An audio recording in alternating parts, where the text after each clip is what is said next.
I am not certain when the phrase "eat the rich" first appeared, but I wouldn't be surprised if it was in first century Jericho, aimed at Zacchaeus. So what do we know about Zacchaeus? When the author of Luke introduces him, he gives a couple of key pieces of information.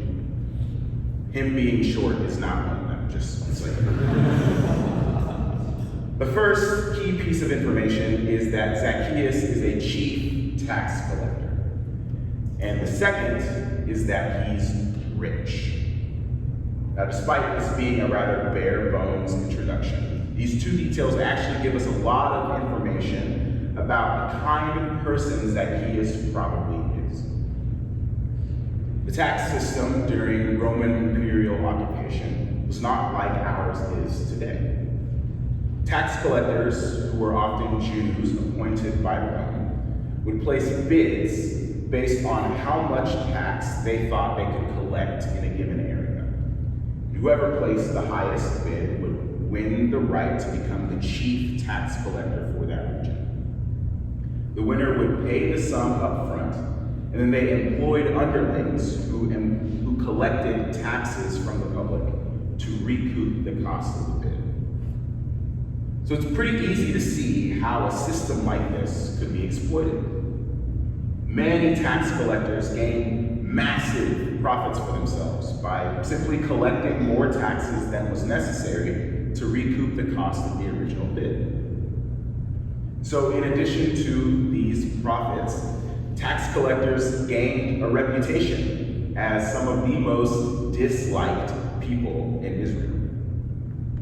It was not only that they were Jews working for the empire, they were also stealing from their fellow Jews.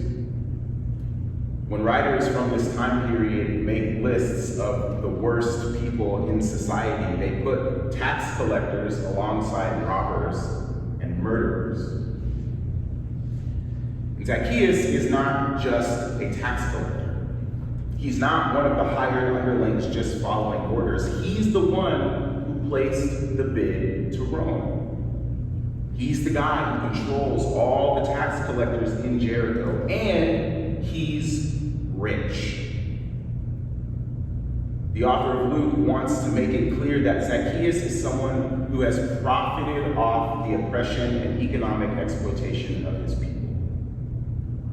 We are supposed to dislike this man as much as the people of Jericho do. But as the story goes, when Jesus passes through Jericho, Zacchaeus is mysteriously compelled to see him.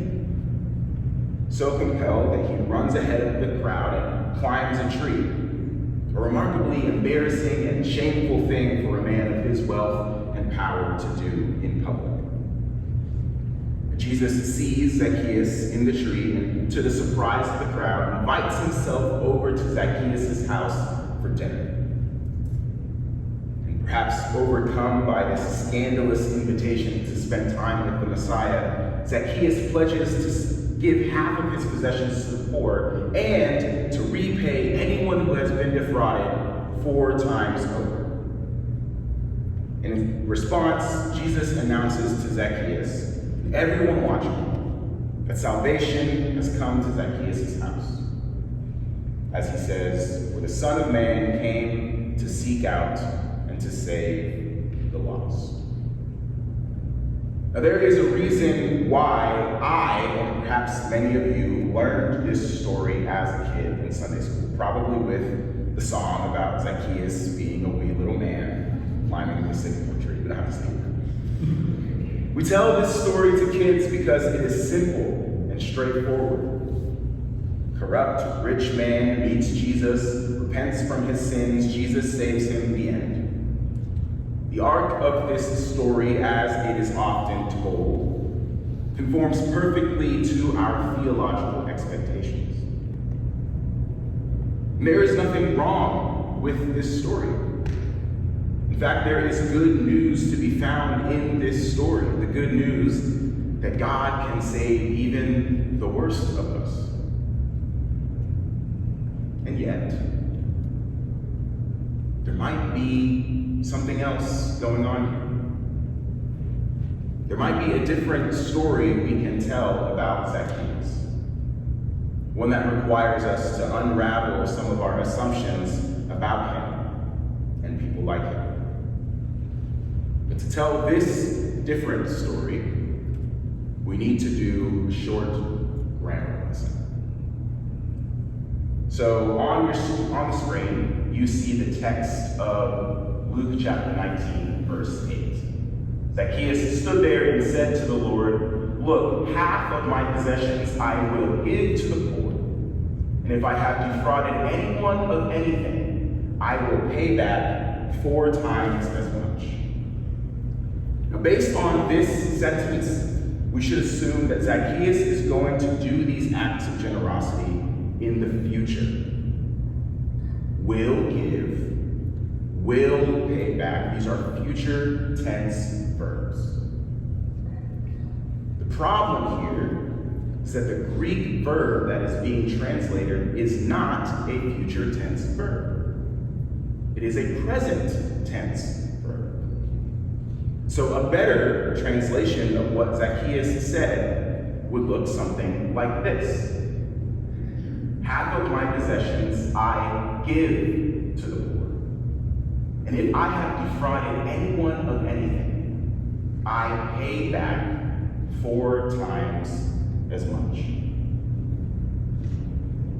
Now, if you are curious about why almost every Bible translation out there opts for a future tense translation rather than present tense, sit together at dinner and talk about it. Well, you can go ahead and take that down as well. But here is the point I am trying to make. Zacchaeus is not going to do these things. Zacchaeus is already doing these things. Already, he gives half of his possessions to the poor. Already, if his tax agents defraud someone, he takes ownership for their abuse of power and personally repays 4 times what was stolen. Before he ever meets Jesus, before Jesus ever comes to town, Zacchaeus has already become an agent of radical generosity. So the question is, how did Zacchaeus become this person? Maybe he heard that when Jesus began his ministry, he called a tax collector to be one of his first disciples. Maybe he heard that Jesus gained a reputation as a friend of tax collectors. Maybe he heard the parable Jesus once told about the good tax collector, or about Jesus' encounter with the rich young ruler, where he told him that if he sold his possessions and gave his money to the poor, he would gain treasure in heaven. Maybe all of these things sparked an unraveling in Zacchaeus' life as he began to realize that it was possible for him to embody a new way of life. We will never know for sure how Zacchaeus got there. But one thing is clear. Before Jesus ever got there, Zacchaeus has already been transformed. And no one had any clue, because no one thought to ask. Now, I wonder how often this happens in our world. How often do we miss what God is doing among us simply because we do not stop to ask? Because we let our assumptions about the other control and constrain our gaze. The people of Jericho believe they know everything they need to know about Zacchaeus. Rich man in position of power, say no more, eat the rich. But imagine with me for a moment what might have happened if someone had chosen to practice curiosity rather than judgment. Thanks be to God that Jesus showed up to dispel the judgment of the crowd, but what if someone had simply asked Zacchaeus a question? Why are you a tax collector? What do you do every day at work? Why did you climb that tree? The answer, I suspect, would have surprised and humbled them. Inspired by the radical grace of Jesus, Zacchaeus was leveraging his own resources and power to resist the Roman imperial taxation system from the inside. The generosity he was offering to his community was far above and beyond normal standards of reparation. And he was willing to keep doing it without any reward or recognition. He reminds me of how Jesus tells us we should practice generosity in Matthew chapter 6. When you give alms, do not let your left hand know what your right hand is doing, so that your alms may be done in secret. And your Father who sees in secret will reward you. Zacchaeus is just one example of the sort of impossible possibility that Jesus makes possible for us. God is at work in all sorts of surprising and unconventional ways, and often through people we would never expect. The problem is that we are often moving too fast to notice. We are worried and distracted by many things. Slowing down, getting curious about something or someone often feels like it will keep us from getting done what really needs to get done. But God is waiting for us in those moments of curiosity. God is waiting to surprise and humble us, to shake us out of our preconceived notions and biases, and to awaken us to new ways of relating to our neighbor. Curiosity is holy.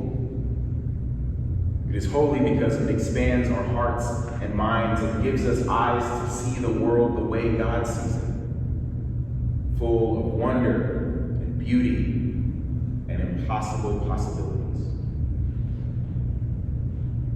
I think the world could benefit from some holy curiosity right about now.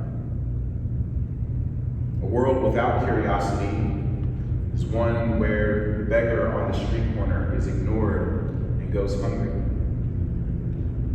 where cops shoot first and ask questions later, where rockets and bombs are our chosen means of conflict resolution. But we can embody a different way, a better way, if we learn to be led by holy curiosity. So I invite you to try it. This week, I encourage you to commit yourself to curiosity as a spiritual practice. When you notice yourself leading with judgment, pause. Take a breath and replace your assumption with a question. Leave your dorm room or apartment 5 minutes earlier so that you can walk a little more slowly on your way to class. Take your headphones out. Leave your phone in your bag. Give yourself time and permission to be curious about the people and the things you see around you. Begin your day with a prayer for curiosity, such as this one by author Stephen Copeland, which I will close with. When I am tempted to judge another or define them by their ideas, when rightness reigns over relationship, when my ego affects my ability to listen, learn, connect, help me gaze into their heart and consider their circumstance, story. Help me not retreat amid disagreement and strife, but instead let curiosity be my humble guide as I venture deeper into another's world.